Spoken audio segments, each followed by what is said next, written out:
Hi everybody, I'm thankful to have you here on this Thursday as we are quickly winding down the month of August, still doing it on a very summer-like note weather-wise, well back into the 90s today, brutally hot again.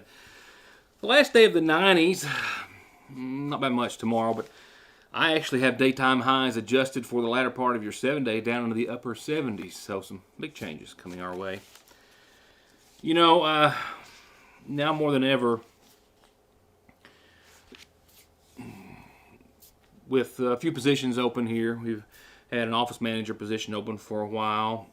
Also a couple that I've also advertised in regards to the print shop, and we had, of course, one of our beloved employees retire, and just really not looking to fill those positions right now due to the spike in COVID cases. We're trying to kind of make do and get by, and that's getting a bit overwhelming at times, trying to burn the candles at both ends, even more so than I've done over the past 20 years or so. But I just say that to say this, that even on a good day when we're firing on all cylinders and have all cylinders to fire on, it's still hard to get all the news in the paper and in the Sagersville Independent. A lot happens around this part of the world. That's why I implore you now more than ever to tune in nightly, as I'm making any and all efforts to try to keep you up to date on local COVID cases and numbers. I know none of us want to talk about it. I'm tired of talking about it every night. But, I mean, our people are getting sick. They're dying. And based on what I have learned this week just in talking to people, friends and family who are in the hospital or know others who are, I'm afraid it's going to get much, much worse.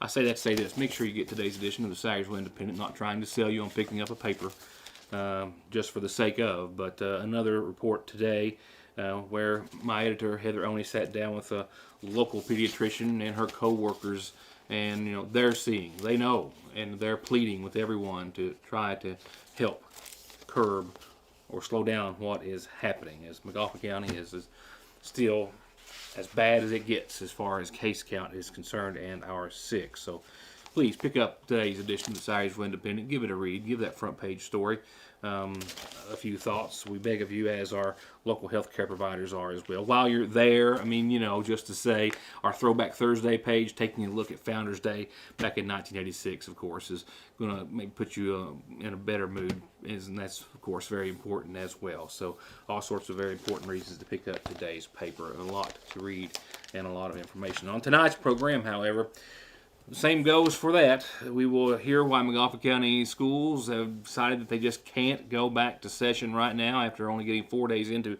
this school year. We'll also have local COVID numbers for the McGoffin County area, the state numbers from today, just today's numbers, and them cumulatively are just absolutely frightening and sickening. And the records that have been broken, we are now and have been. We've never been here before, not even during the last phase of the pandemic or spike, however you wish to refer to it. So, with all that said, let's go to our superintendent of schools first of all. We'll get to COVID numbers in just a few moments, but schools will remain closed in McGoffin County during the week of August the 30th through September the 3rd. They were hopeful to get back to school here on Monday, and it's just not going to be able to happen. Positivity rates in McGoffin County remain high. They've dropped some over the course of the past 3 days, but we're still well into the hundreds. And taking that and other facts into consideration, Superintendent Scott Helton tells me and you in this following interview that with the continued number of students and staff testing positive, and with a still flexible and early school calendar, the very best thing to do to protect our students and our staff, and also to try to make sure that the days they've missed so far are all for naught, is to stay out for another week and hope that things start to trend better. You've been in class, Scott, since first day of school. So that's 17 calendar days and 4 in-class days. In that amount of time, what numbers have you seen as far as students and staff? In our contact with the local health department, we've been monitoring the number of positive cases that we've had within our schools. Personnel, we've had 10 employees that's classified and certified combined that have tested positive. And of our students from August 9th until today, we've had a total of 73, with 3 being tested positive today. Those 3 were, additional 3 were today. we obviously can't go into a great deal of specifics, but in generalities, have you had any students, staff seriously sick or hospitalized? We've had a couple staff members that have been hospitalized, and we still have one that's currently in the hospital on a ventilator as we speak today. Jeez. So in lieu of those numbers, I know that you didn't take it lightly of calling off class for the past several days, and now you're going to have to do it again, you feel? Yeah, it's something it's hard to deal with, but we started on the 11th, and our goal and our intentions were to get as much time in face-to-face as we can. And at the time that we started, the numbers within the positivity rate were climbing in the county, but we were hoping that maybe it would offset, and once we got in with the mask wearing and things, that we would be okay. We had a couple of days that we had to take off for HVAC systems, and then we had an outage with some power outage at 3 schools. But like you said, we were able to get in 4 days. On that 4th day, our numbers were getting out there. We actually had a school that we had to quarantine. Almost 3 grade levels of students were quarantined. We had staff being quarantined, and it was becoming difficult to just operate the schools with the limited number of staff that we were having there. Even though we do offer a virtual academy for those kids that don't want to come face-to-face, we still had a number of kids showing face-to-face, and we did do everything we could as far as wearing the mask and encouraging them to try to stay socially distanced and doing all those things. But those numbers just kept climbing and climbing, and then I had to make a decision as far as the safety of the students and then the staff as well, that we couldn't continue on like that because it was just snowballing. Now that we've been out a week and a half, I've been monitoring our positivity rate within the community, and you're seeing a decline, but it's not as much of a decline as what I'd like to see. And we still are set, way over 100 as the positivity rate in the community, and we're still having students test positive. So in lieu of that, we were scheduled to be off next Friday for the Founders Day activities that the school participates in. So that day is already in our calendar as to be off. So we're going to go ahead and take the first 4 days of next week off as well. And hopefully we'll resume back face-to-face instruction along with some virtual for those that are signed up for the virtual academy. But we're going to return back face-to-face on September the 7th. That gives us a 3-day weekend, gives the Memorial Day on a Monday, and Labor Day on a Monday, and that way we'll be off on that and return on Tuesday the 7th. These 4 days are just going to be makeup days, Rhett. We're ready to kind of get started with our NTI, but we have a few things to work out as far as some students with devices and things of that nature, and us being already scheduled to be out on a Friday. We're just going to go ahead and add those to the end of the calendar, and I think this puts us somewhere around May 25th as our closing day, or for the last day for students. And we still have our 10 NTI days that we can utilize, and then there's some other days in the calendar if we have to take out that we can. But right now, we're going to try to, hopefully we get back face-to-face, and that's the goal of the school system. Is I want them face-to-face as much as possible, but I also want them safe. We don't have any goal of staying out like we did previously, virtual for months at a time, but our goal is when it gets to a point where we can't go, we have to close down. As for other schools, many are just now really getting started. Magoffin and Johnson County schools both started right around the same time. We're trying to find out how Johnson County's numbers are going. We'll hope to have that for you in the coming days. Paintsville Independent, they just began 2 days ago, so they've just got a couple of days in, and it's going well for them thus far. Other school systems are just now starting or getting ready to start. So Magoffin and Johnson, some of the earlier ones in this part of Kentucky, and we wish them all well, and I will keep you up to date on their progress. The Magoffin County fiscal court meeting that was held just days ago that I covered several items on the agenda.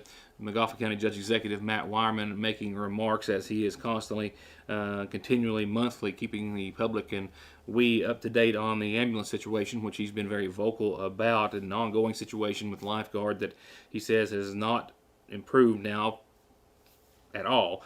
Noted that in a time span from July the 1st, he said during this last week's meeting, July the 1st through August the 17th, just about a month and a half, out of 107 calls to 911 for an ambulance on 13 occasions, more than 10%, they were at a level 0 situation, which means that there were 0 ambulances to respond to those calls in McGoffin County.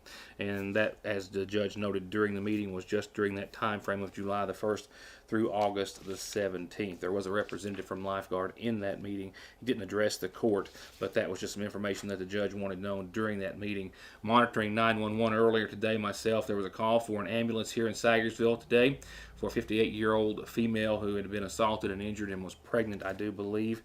And that was in a portion of McGoffin County. That call coming in at 2:22, and there wasn't an ambulance on scene until 3:55, an hour and some 33 minutes later. Finally, a unit from Floyd County, as I understand, did arrive thereafter an hour and a half later.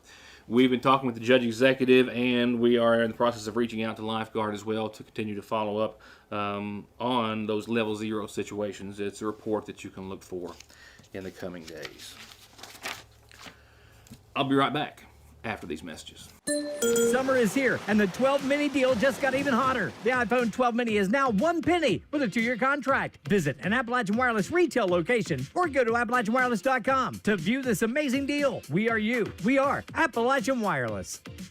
Just click on ConleyTire.net and you can shop for tires, find out more about services, brands, wheels, rims, their free coffee, free Wi-Fi, and free local shuttle service, and of course the latest and greatest current offers and specials, like how right now you can get up to $150 back on a set of Goodyears. That's ConleyTire.net, or you can always stop by in Staffordsville or give them a call at 297-2424.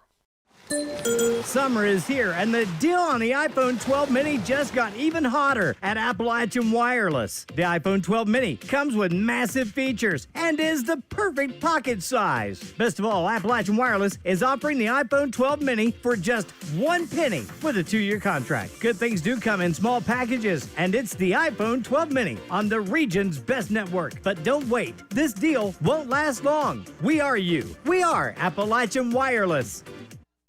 Nostalgic or historic or whatever you want to call that feeling you get when you walk in and sit down at the counter and get a scoop of ice cream or a hot dog with sauce while your hometown pharmacist gets your prescriptions ready. Whatever it is, it's still here at Fraser's Prater Drug. Only better, with everything from Jelly Bellies to fresh popcorn to hot and cold gourmet coffees, even hot fudge cakes and banana splits. Fraser's Prater Drug hasn't forgot how important the little things in life are, and they don't want you to either. Stop and see them. They're just a couple of doors down from another Salyersville gym, the Seasonal Shop. Summer is definitely in full swing at the Seasonal Shop, where it is filled with new arrivals in home decor, women's clothing, Ridge and Holler, and more. They've given their home decor a fresh look, and they have new displays literally wall to wall, from farmhouse to traditional, equestrian, and more. And Oat Shore neoprene bags are the latest craze in women's accessories, and they've got dozens of colors and styles available right now, and new ones coming in daily. And lily planters have arrived just in time for school or work. And don't leave the guys out. Ridge and Holler shirts, yes, that's a McGoffin County Cadillac cap, and hats are a huge seller at the Seasonal Shop. Designs so unique and so special for our area. Designs you can only get at the Seasonal Shop. They still have delivery, baby and wedding registry, curbside service, and more. Governor Beshear appeared to be having a difficult time in describing just how serious and dire the circumstances are here in the state of Kentucky per the pandemic. The records that are continually being broken and the thresholds that we are surpassing in regards to deaths and hospitalized puts us, as he says, in uncharted territory. For example, hospitalizations, he says, have increased every single day for the past 42 days in Kentucky. We have been in days like this. Actually, there have only been 2 days with more cases in the entire pandemic. But to know we had the third highest day of cases and lost that many people at a time where it is entirely preventable just hits you on an entirely different level. We are, as a state, now in a critical situation. And in fact, we've now moved to uncharted territory. Let's talk about hospitalizations. Hospitalizations have increased every day without exception for the past 42 days, from 239 on July 14th to 2,074 on August 25th. 42 straight days of more Kentuckians being so sick with COVID, they end up in the hospital. Let's remind you of some more statistics that start from July 14th. On that day, we had 60 people in an intensive care unit fighting for their lives against COVID-19. As of yesterday, we have 549. On July 14th, we had 25 people on a ventilator. That's when you're praying for survival. As of yesterday, we now have 338. On July 14th, our positivity rate was 3.81%. And in fact, just weeks before, it had gotten down to 1.79%. Today, it's at a record high of 13.16%, the highest in any time since we have had adequate testing to truly get a positivity rate. Unfortunately, those aren't the only records that we've broken recently. We have not just had hospitalizations increase every single day for the last 42 days. We've set a new record for hospitalizations for 5 straight days. Before the Delta variant, our record number of hospitalizations, this is even with the Alpha variant or before we had vaccines, before we knew how well masks worked. So before the Delta variant, our record number of hospitalization was 1,817. That was on December 17th, 2020. And let me tell you, December was a really deadly year last year for Kentuckians. But on August 21st, we broke that record at 1,841 hospitalizations. And today, this is even before the numbers come in later this afternoon, 2,074 Kentuckians are in the hospital with this virus. My point is, with all these numbers, we're not just critical, we are in uncharted territory. We've been fighting this virus for more than 18 months. We've never been where we are today. And as horrible as last year's surge was, and it was awful. We're never in a position where doctors worry they need to choose between treating a patient who can't breathe because of COVID or treat a patient who's bleeding out because of a car accident. But that is the strain that our hospitals are under. From there, I've got at least a boil water advisory and perhaps another announcement or two. Let's turn over now to tonight's McGoffin Farm Bureau community calendar. The Sagersville Waterworks issuing the following boil water advisory for a portion of Sugar Camp off of Dixie Avenue that essentially starts in front of the residence of Joshua Puckett and then goes to the head of Sugar Camp. So those residents need to boil their drinking or cooking water for 3 minutes until further notice, until the issues are resolved. That's from the Sagersville Waterworks. I have this in from the Lakefront Church of God and Appalachian Community Health Days in Kentucky and West Virginia.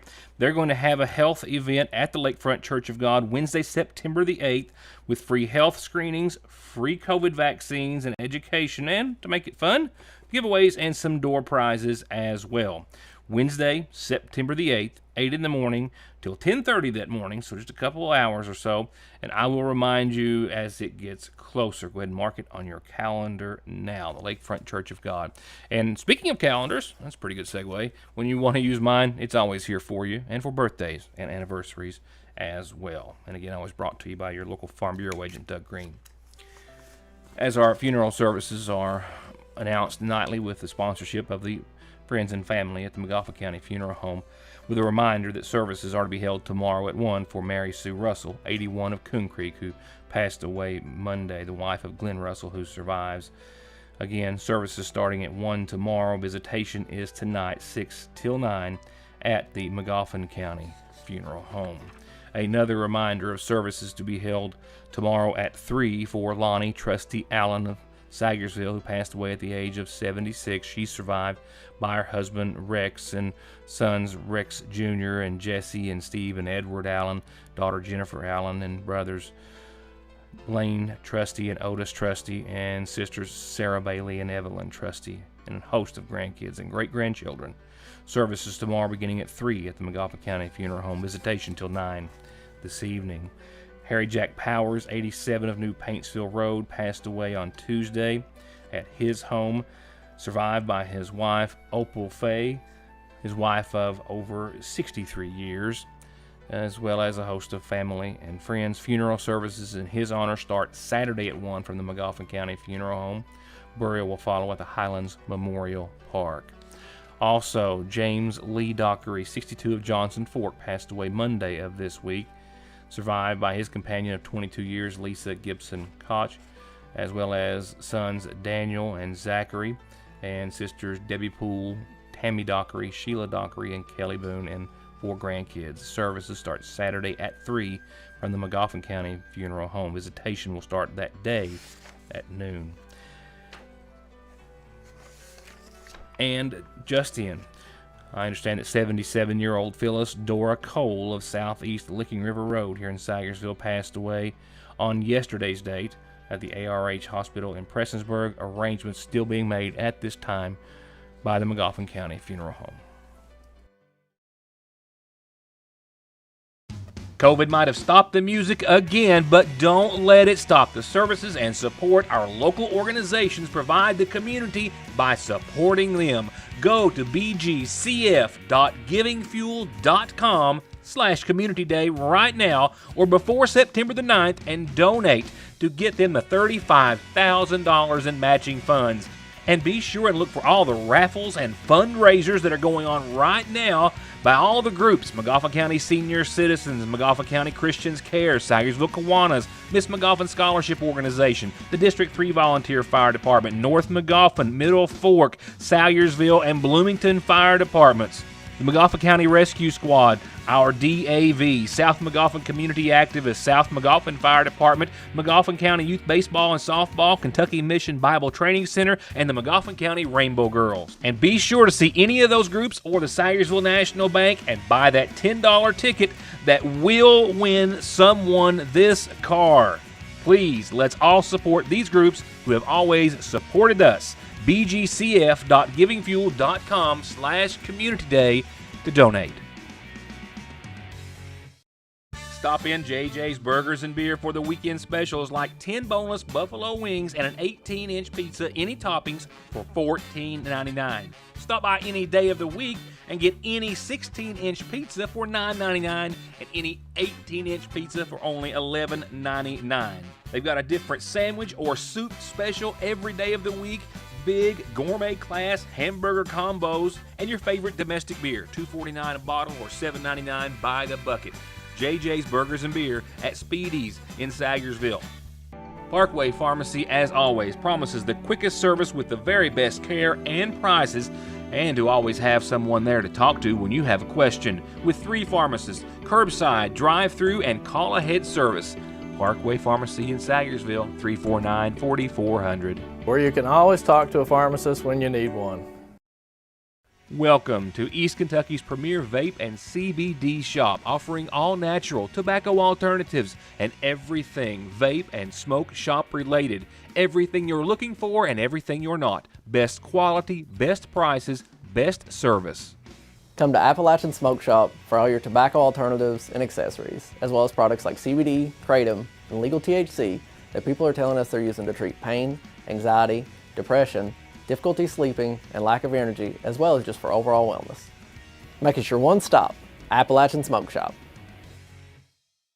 There's no missing that this is the new McFarland and Tinker Law Office location on the Mountain Parkway in the former Farm Bureau building in Sagersville, just like there's no denying that their nearly 60 years of legal experience has won their clients millions and millions of dollars in disability, auto accident, and wrongful death cases. It's where your case matters to you, and to us, McFarland and Tinker.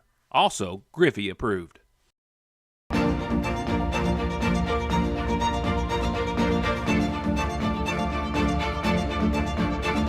I'm Dr. Jason Zimmerman at Highlands ARH, the healthcare system of Appalachia.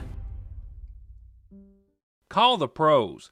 All Pro Gutter Works specializes in seamless gutters, vinyl siding, metal roofing, replacement doors and windows, remodeling or adding on to your home with free and fair estimates backed by decades of happy and return customers with guaranteed satisfaction and 18 months 0% financing. All Pro Gutter Works. 349-9999.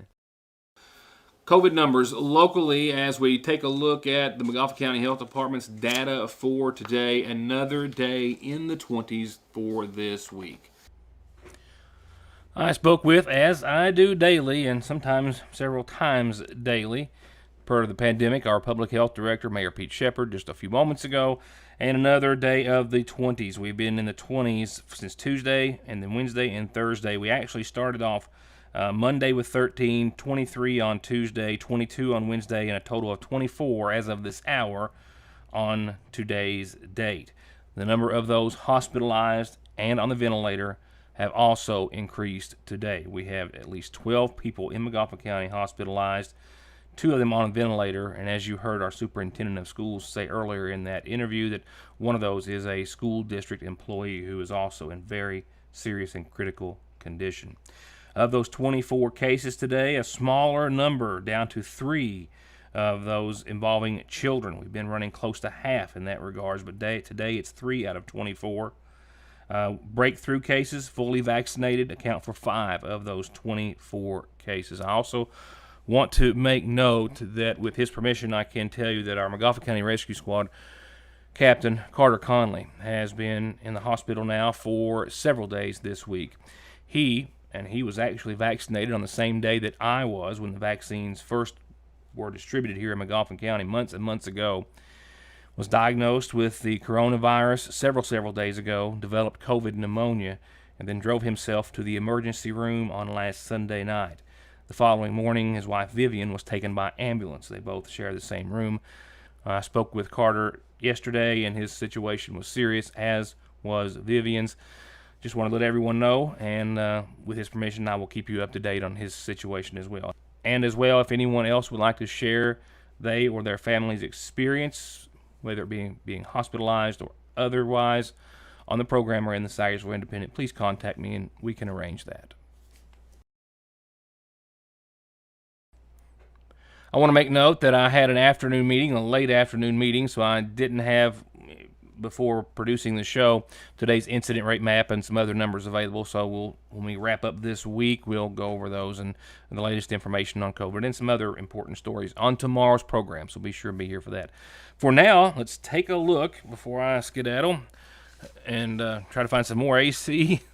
Your Licking Valley RACC outlook, where again we hit the 90s today, where again it felt much hotter even than it was, and where again tonight we'll bottom out right around 70 degrees for nighttime lows. Partly cloudy skies and just a scant 10% chance of showers and storms, but nothing right now but some partly cloudy skies, still some sun and still some warm air to deal with for the rest of your evening. Tomorrow we back off and then we'll hang around in the upper 80s for days, mostly sunny, 87 tomorrow. I welcome that small change, a 30% chance of showers and storms, essentially the same for your weekend as well. 88 bookended on your weekend, Saturday and Sunday, lows still right around 70. Sunny skies and only a 20 to 30% chance of showers and storms. If you're wanting to squeeze some more summer out of the weather, I suggest you do so. It can't last forever, and it certainly is not going to be here Wednesday of next week. Monday will start off in the mid-80s, mostly sunny, and still kind of consistent, close to 70 nighttime low, 40% chance of showers and storms, and then look what we have coming our way. A front that will put us down to 81 on your Tuesday, and look at that upper 70s Wednesday. With that, we'll have to pay to play with some shower chances, but not that dramatic. Wednesday, we should recover back to 82, and then, just to let you know, well, before then, we'll be talking about what all is going to be happening this Founders Day, how we're going to be bringing you the pageants that are going to be held on a virtual basis, and here on these networks. So a lot to talk about then next week. But we've still got one more day this week before we even think about all that. I don't know that the 70s have ever sounded so good, at least not for a while. Thank you all for being a part of the show this Thursday again. I plead with you, pick up today's edition of the Sagersville Independent and give the front page story a very serious read, as well as the rest of the paper, and you'll find some entertainment and enjoyment therein as well. So no reason not to. And no reason not to see you back here tomorrow night. Good night, everybody. Thanks as always.